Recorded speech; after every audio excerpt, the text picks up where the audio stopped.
Tā, puiši un meitenes, laba diena visiem. Nu, reku, tikko esam no tipogrāfijas. Reku, mūsu jaunie plakāti. Tātad, rekur ir,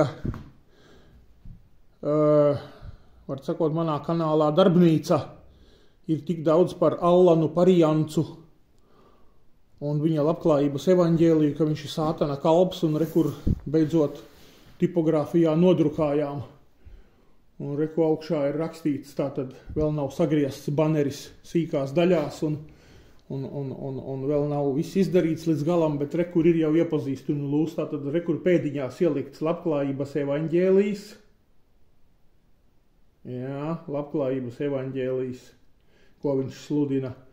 Reku ir rakstīts sātana mācība, izsaukuma zīme, tā ved uz... Un reku skaista elle un elles liesmas, viss, lūk. Tā kā šāds banerītis būs priekš Parijanca. Nu, lūk. Un otrā pusē banerītim būs rakstīts Allan, nožēlo un atgriezies.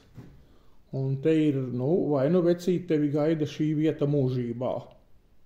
Tā kā, mēģināšu banerīti sagriezt, uztaisīt visu kā vajag, tur daudz dažādas fīčas. Un rītā arī, ja kas mans kanāls darbnīca būs atbloķēts, šobrīd šito video jūs skatīsieties kanālā Pagano, un rītā viņš būs kanālā darbnīca, jo viņš būs rītā atbloķēts, būs soda sankcijas noņemtas, būs pagājis tas termiņš. Tā kā tā, reku ir Allan, nožēlo un atgriezies, ja nē, tu esi ellē ar visu labklājības evaņģēliju.